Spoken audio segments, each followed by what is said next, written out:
জানাজার নামাজে রুকু করলে সুন্নত হবে না বেদাত? জানাজার নামাজে সেজদা করলে সুন্নত হবে না বেদাত? অন্য নামাজে সুন্নত হলে জানাজার নামাজে বেদাত কেন?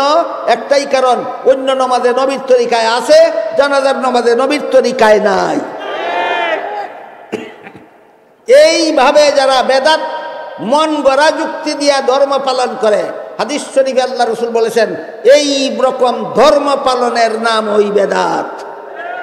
এটা বুঝলে ওই হাউজে কাউসারের শেষ ঘটনা বোঝা সহজ হবে। আপনারা ভাববেন না আমি হারিয়ে গেছি, আমি কোথায় ছিলাম, কোথায় এসেছি, আবার কোথায় যেতে হবে আমার খবর আছে।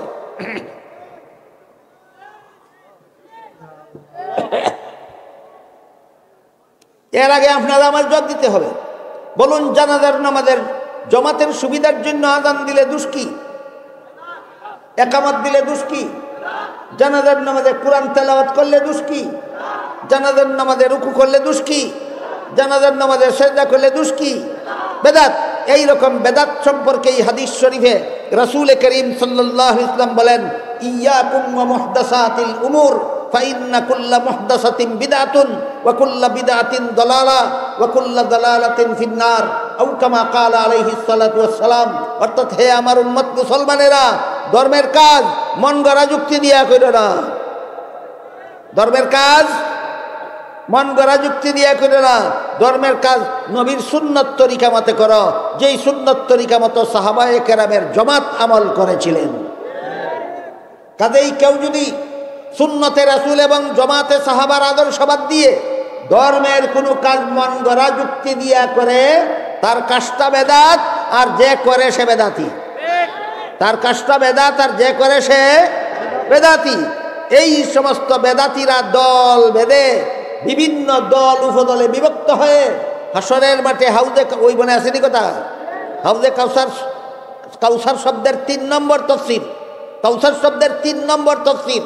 আল্লাহ রাসূল বলেন, লা ইয়ারিদান্না আলাইয়া আকওয়ামুন আরিফুহুম ওয়া ইয়ারিফুনানি সুম্মা ইউহালু বাইনি ওয়া বাইনাহুম ফাআকুলু ইন্নাহুম মিন্নি ফায়ুকালু ইন্নাকা লা তাদরি মা আহদাসু বাদাক ফাআকুলু সুক্কান সুক্কান লিমান গায়্যারা বাদি। অর্থাৎ রাসূল বলেন, ওই দিন আমার উম্মতের অনেকেই দলে দলে আমার কাছে হাউজে কাউসারের পাড়ে যাবে, কিন্তু এদেরকে হাউজে কাউসারের পানি পান করাবার আগেই আল্লাহর পক্ষ থেকে তাদের মধ্যে আর আমার মধ্যে আড়াল সৃষ্টি করে দেওয়া হবে।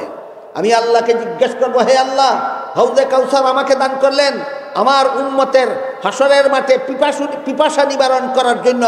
এরাও তো আমার উম্মতের বিভিন্ন দল, এদেরকে হাউজে কাউসারের পানি পান করাবার আগেই আপনি কেন আড়াল সৃষ্টি করে দিলেন? আমাকে কেন আমার উম্মতের বিভিন্ন দলকে হাউজে কাউসারের পানি পান করাতে দিলেন না? আল্লাহর পক্ষ থেকে এই জবাব আসবে, ইন্নাকা লা তাদরি মা আহদাসু বাদাক। এরা আপনি দুনিয়ার থেকে বিদায় হওয়ার পরে আপনি যেই সুন্নত তরিকা রেখে এসেছিলেন সেইটা বর্জন করে মন গড়া তরিকায় ধর্ম পালন করেছিল। সুতরাং যারা বেদাত করে, মন গড়া তরিকা, মন গড়া যুক্তি দিয়া ধর্ম পালন করে, এক হাদিসে আল্লাহ রাসূল বলেন, এদের হাসরের বিচারে হাসরের মাঠে হাউজে কাউসার নসিব হবে না। হাসরের মাঠে এদের হাউজে কাউসার নসিব হবে না। আর এক হাদিসে আল্লাহ রাসূল বলেন, যারা নবীর সুন্নত তরিকা বাদ দিয়া মন গড়া যুক্তি দিয়া ধর্ম পালন করে, একটা কাজ যদি ধর্মের মন গড়া যুক্তি মতে করে, যে সারা জীবন যত ফরজ বন্দেগি করবে, যত নফল বন্দেগি করবে, একটা বিদাতের কারণে তার জিন্দগির কোনো বন্দেগি আল্লাহর কাছে কবুল হবে না। এই জন্য রাসূল বলেন, আল্লাহ যখন আমাকে বলবেন এরা বেদাতি, এরা সুন্নতি নয়, এরা আহলে সুন্নত নয়, এরা আহলে বেদাত, তখন আমি এদেরকে বলবো, সুহকান সুহকাল লিমান গায়্যারা বাদি। আমার পরে যারা আমার সুন্নত ছেড়ে দিয়ে বেদাত অবলম্বন করেছ, নবীর তরিকা বাদ দিয়ে মন গড়া যুক্তিতে যারা ধর্ম পালন করেছ, তোমাদের জন্য হাউজে কাউসারের পানি নয়। তোমরা আমার কাছ থেকে দূরে সরে যাও, দূর হও, দূর হও, দূর হও। কাজেই আহলে সুন্নত হওয়া দরকার না আহলে বেদাত হওয়া দরকার? হ্যাঁ, বেদাত কারে কয়? বেদাত কয় যেই নবীর সুন্নত কথার ৩ নম্বর তো নবীর তরিকা, নবীর শিক্ষা দেওয়া পদ্ধতি। প্রত্যেকটা ইবাদত বন্দেগীতে নবীর শিক্ষা দেওয়া পদ্ধতি আছে, এই পদ্ধতিতে বর্জন করে এর বিপরীতে যারা মন গড়া যুক্তি দিয়া ধর্ম পালন করে এরাই বেদাতি, এদের নাম আহলে বেদাত। এটা জান্নাতে যাওয়ার পথ নয়, এটা জাহান্নামে যাওয়ার পথ। তাই রাসূল বলেন ইয়াকুম ওয়া মুহদাসাতিল উমুর ফাইন্না কুল্লা মুহদাসাতিন বিদআতুন ওয়া কুল্লা বিদআতিন দালালা ওয়া কুল্লা দালালাতিন ফিন্নার আও কামা ক্বালা আলাইহিস সালাতু ওয়াস সালাম। সাবধান আমার উম্মত মুসলমানেরা, মন গড়া যুক্তি দিয়া ধর্ম পালন করো না, নবীর তরিকা মতো ধর্ম পালন করো, তাইলে আহলে সুন্নত হবে। মন গড়া যুক্তি দিয়া ধর্ম পালন করলে আহলে বিদআত হবে।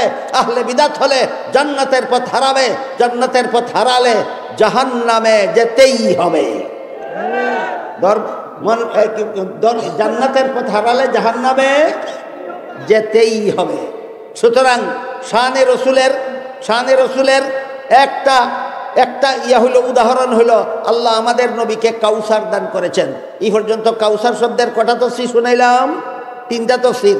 1 নম্বর অসংখ্য অগণিত রুহানি আউলাদ মুসলমান উম্মত। 2 নম্বর হাসরের মাঠের শাফাআত। 3 নম্বর হাসরের মাঠে কোন শাফাআত, যে শাফাআতের দ্বারা সমস্ত জগৎবাসীর হিসাব নিকাশ আল্লাহ শুরু করবেন। নবীর যে শাফাআতের দ্বারা হাসরের মাঠের সমস্ত মানুষের মুমিন বেদিন নির্বিশেষে সকলের হিসাব নিকাশ যার সুপারিশে শুরু হবে তাকেই শাফিয়ে মাহশার বলা হয়। শাফিয়ে মাহশার আমাদের নবীর শানে রসুল সুযোগ একটা উপাধি। শাফিয়ে মাহশার একটা উপাধি হইল খাতামুন নবিয়্যিন, একটা উপাধি হইল ইমামুল মুরসালিন, একটা উপাধি হইল শাফিয়ে মাহশার। ও একটা উপাধি কি? শাফিয়ে মাহশার। এই হইল শাফিয়ে মাহশার কথার মর্ম। হাসরের মাঠে পূর্বেদিন কাফিরের হিসাব আল্লাহ আমাদের নবীর সুপারিশ ছাড়া শুরু করবেন না। নমরুদের হিসাব আমাদের নবীর সুপারিশ ছাড়া শুরু করবেন না। ফেরাউনের হিসাব আমাদের নবীর সুপারিশ ছাড়া শুরু করবেন না। আবু জাহালের হিসাব আমাদের নবীর সুপারিশ ছাড়া শুরু করবেন না। আবু লাহাবের হিসাব আমাদের নবীর সুপারিশ ছাড়া শুরু করবেন না। সেই দিন বেঈমান কাফিরেরা বুঝবে যে মুহাম্মদ রাসূলুল্লাহ আটকুরা না তারা নিজেরাই আটকুরা। আবু জাহাল তার দলবল নিয়ে নবীকে আটকুরা বলেছিল। আবু লাহাব তার দলবল নিয়ে নবীকে আটকুরা বলেছিল। ওয়াস ইবনে ওয়াইল নিজেদের দলবল নিয়ে নবীকে আটকুরা বলেছিল। আল্লাহ জবাবে বলেন, এত সব বিবরণের পরে বলেন ইন্না শানিআকা হুয়াল আবতার। এরা আপনাকে আটকুরা বলার পক্ষে যে যুক্তি দিয়েছে সেটা হলো আপনার সুনাম রক্ষার কেউ নাই। আপনার রুহানি উম্মত হাসরের মাঠে পর্যন্ত আপনার সুনাম রক্ষা করবে। আর যারা আপনাকে বলে সুনাম রক্ষা করার কেউ নাই, এদের দুনিয়াতে আখেরাতে এদের সন্তান থাকা সত্ত্বেও এদের সুনাম রক্ষা করার মতো কেউ নাই। সুতরাং সুনাম রক্ষার কেউ না থাকলে যদি আটকুরা হয়, তাহলে আবু জাহাল আবু লাহাবের দল সন্তানের বাবা হওয়া সত্ত্বেও আবু জাহাল নিজেই আটকুরা, আবু লাহাব নিজেই আটকুরা।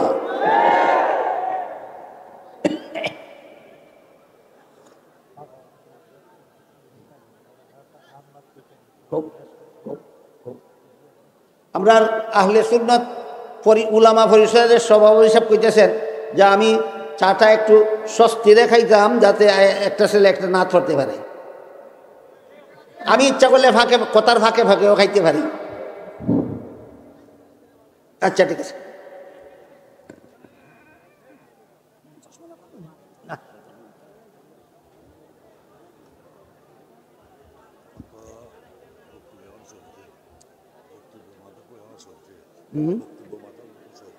অত রাত কেরায় ধরে রাখবো মাইক, এর লাগি বড় বক্তা দাওয়াত করার নেই।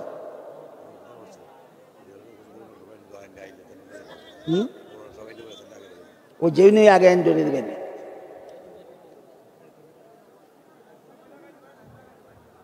আলহামদুলিল্লাহ, আমরা এতক্ষণ তরজমান আহলে সুন্নাত ওয়াল জামাত শাইখুল হাদিস আল্লামা নূরুল ইসলাম ওলিপুরি হাফিজাহুল্লাহ হযরতের কাছ থেকে আমরা চমৎকার আলোচনা শুনছিলাম। আল্লাহ তাআলা যেন হযরতকে সুস্থতার সাথে নেক হায়াত দান করবেন, আমিন। ইনশাআল্লাহ হযরতের বয়ান শেষ পর্যায়ে চলে এসেছে।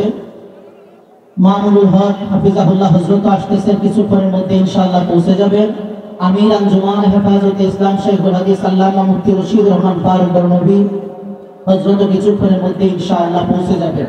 মেহেরবানি করে আমরা ধৈর্য ধরি। আমি আপনাদের সামনে রাসূল করিম সাল্লাল্লাহু আলাইহি ওয়াসাল্লামের নসব নামা আমি শোনাবো আপনাদের।